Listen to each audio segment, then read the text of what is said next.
by the word of the Lord were made You're listening to the Outspoken Bible, a podcast from Bible 2020. Welcome to Outspoken Conversations. From the Outspoken Bible, I'm Alistair Wallace, producer of the Outspoken Bible, and once again joined by Fiona Stewart. Hello, Alistair. Once again, the person who's getting the title wrong, I think. I think I got it wrong when I did this interview that we're about to hear. The main editing I do is removing every time you mention what podcast you're on. That's why I like working with you. How are you doing, Fiona? We're talking over the internet, as everybody is doing these days. Yes, well, I'm enjoying that on one level because it means I can do lots of different things, and I'm very blessed to be able to have lots of work on the go, but I am fed up looking at a screen, to be honest with you. Well, at least you're not looking at me. The way that I've set this up is we're just looking at each other's voice waves as opposed to each other's faces. So it's a bit of light relief. That's true, and I lift my eyes and I look at my street actually, and there's a lot of green in my street at the moment because the trees are coming out and things. So that's actually quite pleasant. How are you? Yes, I'm doing fine. It's such it changes, doesn't it? Every day, every hour. Minute to minute, I think sometimes.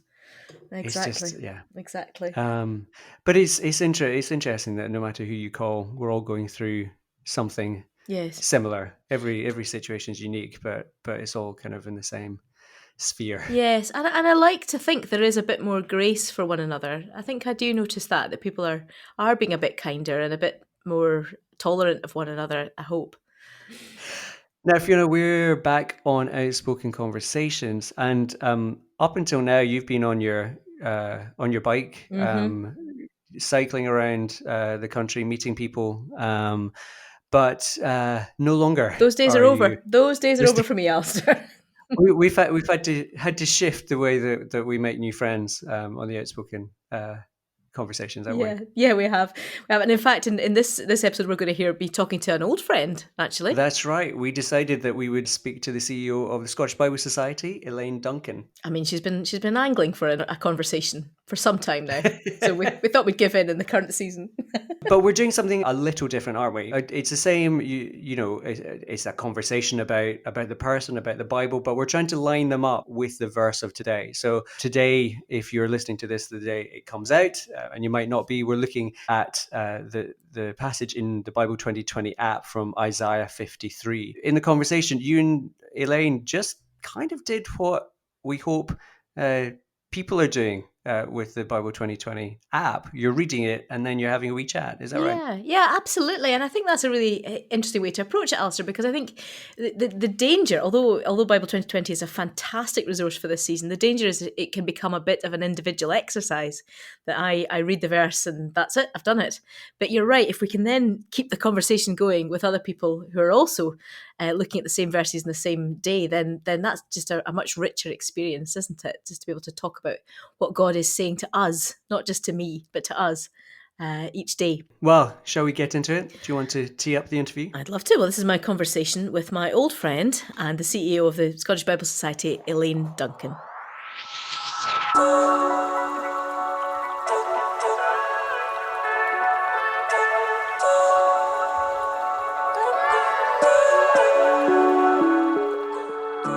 Elaine, welcome. Thank you, Fiona. Lovely to be here. Now, we've known each other a long time. We've worked together in a variety of settings. Do you want to tell us a little bit of your story about how you've ended up doing what you do? Yeah, well, I suppose I've probably had 4 phases to my working life. The first, having studied psychology, my first short phase was working in a psychiatric unit. Then I started working with the Universities and Colleges Christian Fellowship, so working with students. And then I moved from there to Scripture Union Scotland, where you and I first encountered one another. And then this phase is with the Scottish Bible Society. And that was last century, wasn't it? We first met. Look at that. I know. Wow. So tell us a bit about what's your role within SBS, Elaine? I'm the Chief Executive Officer, which means that I lead the team of staff and volunteers. I represent the Bible Society and around churches and meetings in Scotland. And then I also am involved with our fellow Bible societies around the world under the umbrella of the United Bible Societies. Now, I don't want to put you on the spot, but how many other Bible societies are there globally? We're around about 150 Bible societies working Okay. in over 200 countries and territories. Amazing. And what's your role within UBS then? You have a particular role there? Yeah, I mean, at the moment, I'm the chair of our global council, which is an elected position and keeps me stretched in all sorts Yeah. of different ways. And so I guess with both of those roles, so the national role where you're doing a lot of speaking out and about, but also the global role, a lot of travel. How are you doing just now? What does that look like in this current season? Well, like everybody else, I'm grounded. And I have to confess to finding that not too difficult. I mean, I have spent all my working life in itinerant jobs, so have been on the move a lot.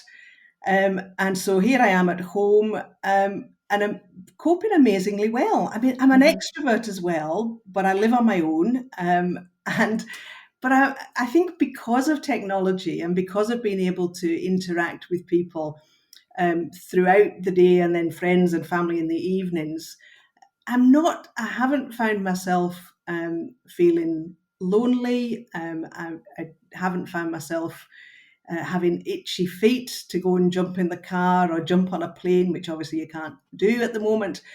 Um, and I'm just so grateful to God actually because I'm not sure I would have predicted that Mm-hmm. about my own reaction to the current situation. So I'm just very thankful.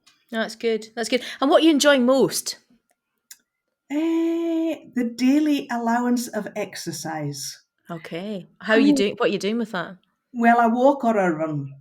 Mm-hmm. And so that's probably been a bit of a gift because I don't always have time every day to do some exercise. Mm-hmm. But under lockdown, I am actually managing that. Yeah. And so I guess kind of experiencing a wee level of fitness that I haven't experienced before. And just, I mean, what a gift the weather has been Yeah. up Yeah. until this point in terms of just being able to get out easily and just being in the fresh air. Yeah. What are you finding most frustrating? Um, my head gets a wee bit kind of buzzy when I've had too many meetings staring at a screen. Yeah. Um, Yeah. and I've found that I've got to find ways to, focus my eyes at a different sort of distance, Mm-hmm. and walk around the house a bit or just pot around the wee bit of garden that I've got. Something that just kind of breaks that sense of there's an intensity, I think, about the way Yeah. that those of us that are able to work are connecting with one another at the moment and Yeah. needing to find some ways just to break that intensity. I'm really interested. We always start this podcast with a few quick fire questions just to get a Mhm. sense of somebody's engagement with the Bible. We're assuming that the fact that you work for the Bible Society means you have something to say to these quick fire questions. Well, I would hope so. So, are you ready? Are you up for that? Oh, fire away. Okay. What three words come to mind when I say Bible? Jesus life book. Lovely. What did your first Bible look like? Oh, now I'm casting my mind back quite a long way here. It was small and had a very colourful cover. And because it was small, like it was less than an A5 size, so the writing in it was very small. And that's really all I remember about it. Okay. Did I have pictures? You remember? It might have been the Good News Bible, so it had those lovely Those stick ones. the wee pen drawings. Yeah. Yeah. It's a good question, that, isn't it? 'Cause it makes you think about it. What's your favourite book of the Bible?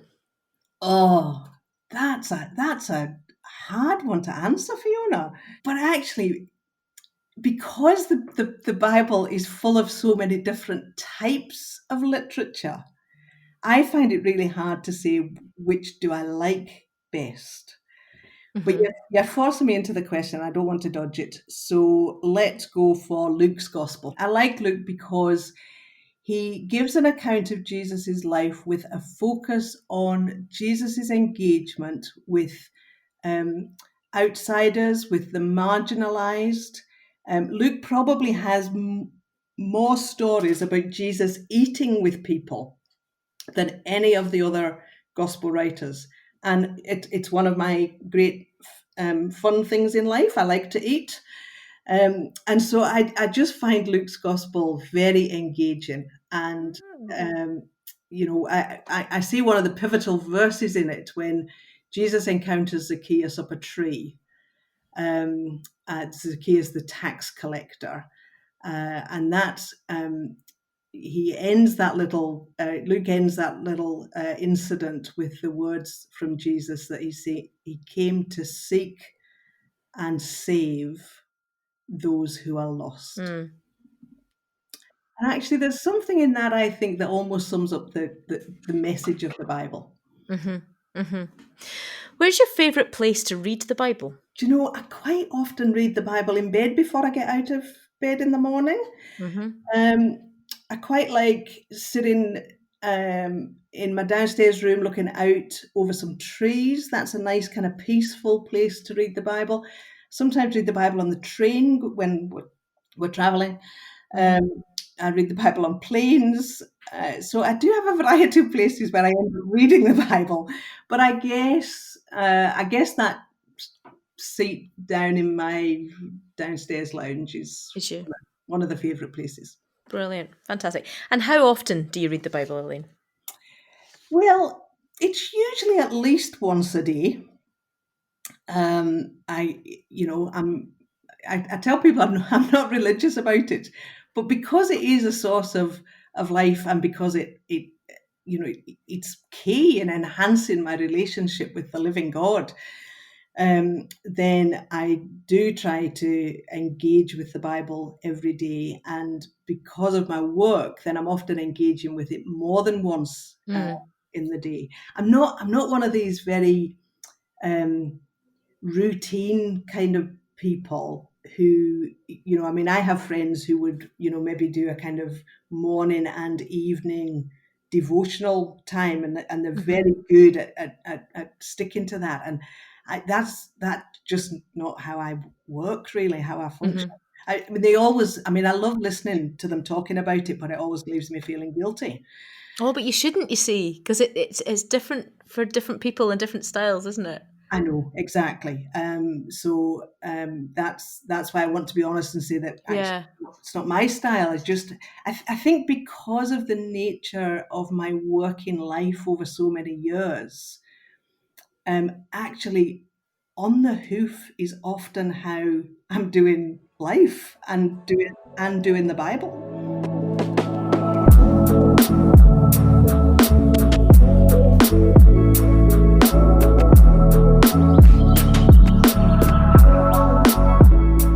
He was oppressed and afflicted, yet he did not open his mouth. He was led like a lamb to the slaughter, and as a sheep before its shearers is silent, so he did not open his mouth. By oppression and judgment he was taken away. Yet who of his generation protested? For he was cut off from the land of the living. For the transgression of my people he was punished.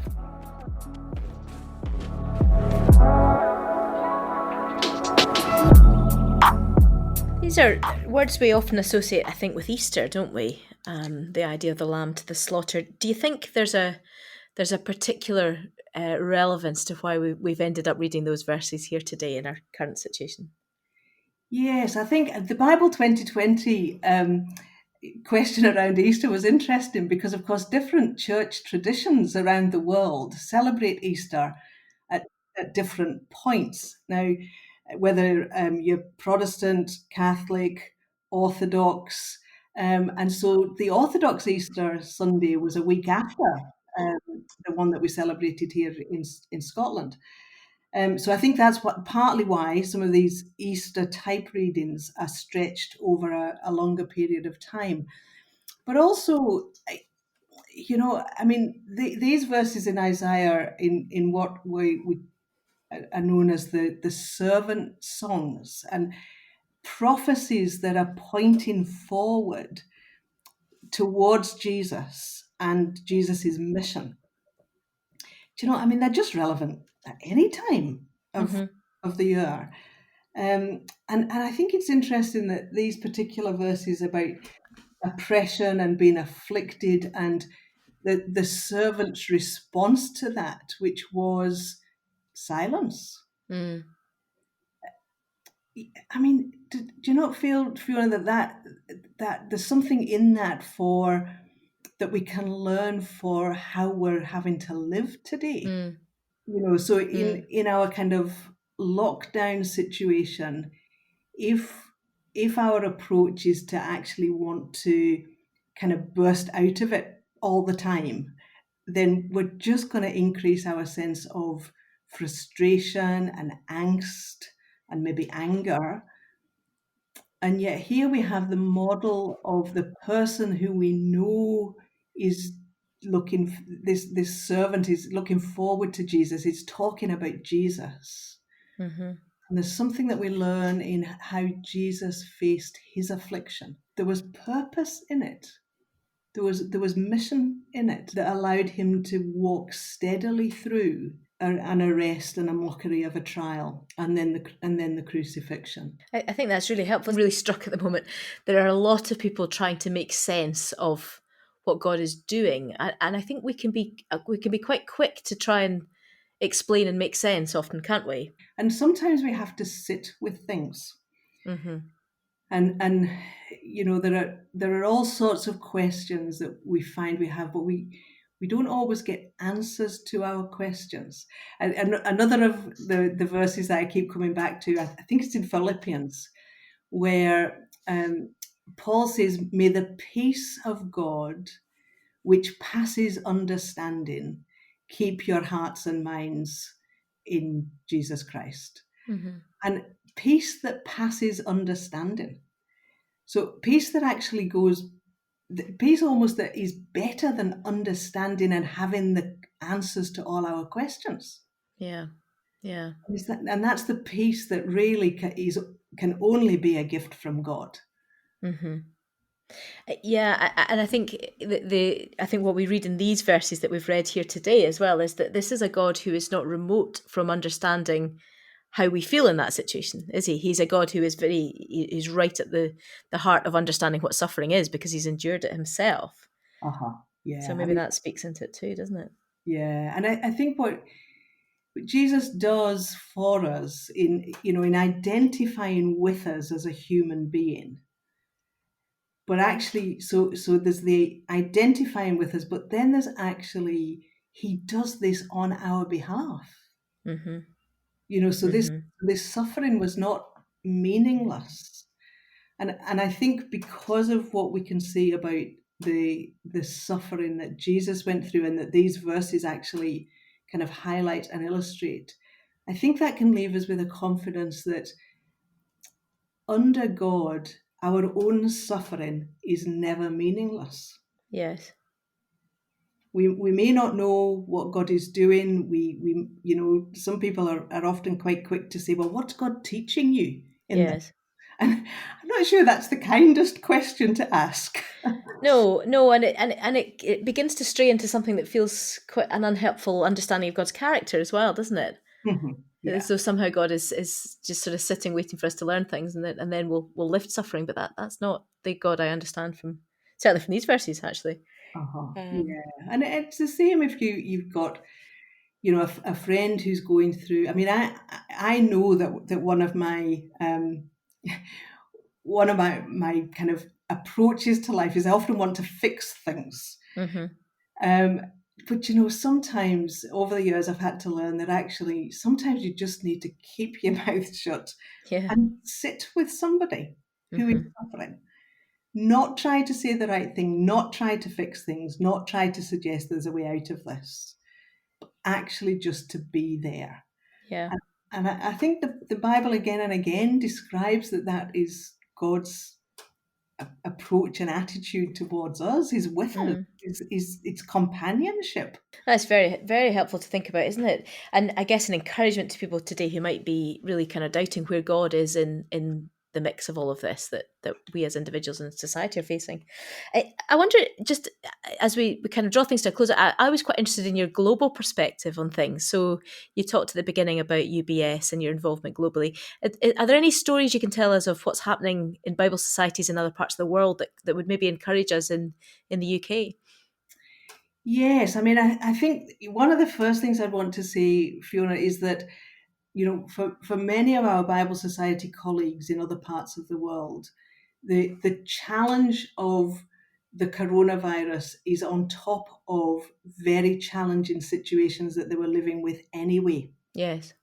So people who are taking the Bible to people in war-torn areas, in areas of extreme poverty, so I'm really interested in, my colleague George, who heads the Bible Society in Syria, their Bible house and their bookshop is in Aleppo.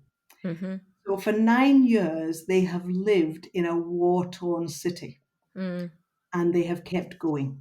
The Bible house has been open, the bookshop has been open, they have been under extreme challenges, still able to do their ministry.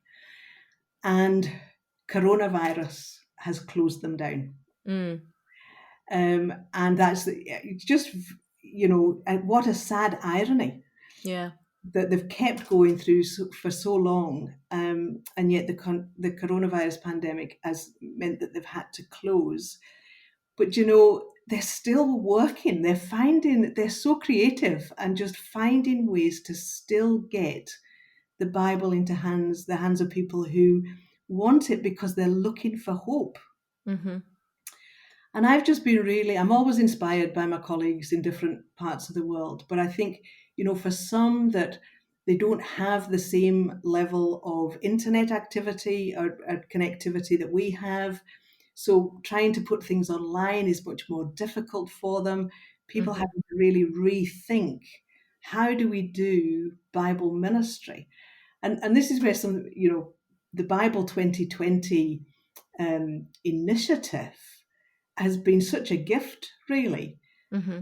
Yes, to us here in Scotland, but actually to many Bible societies and churches in other countries around the world where people are engaging. Some people, the connectivity for the smartphone app doesn't work too well, so they're putting it onto their Facebook page every day, the daily reading, and people are interacting that way. That's happening in Costa Rica.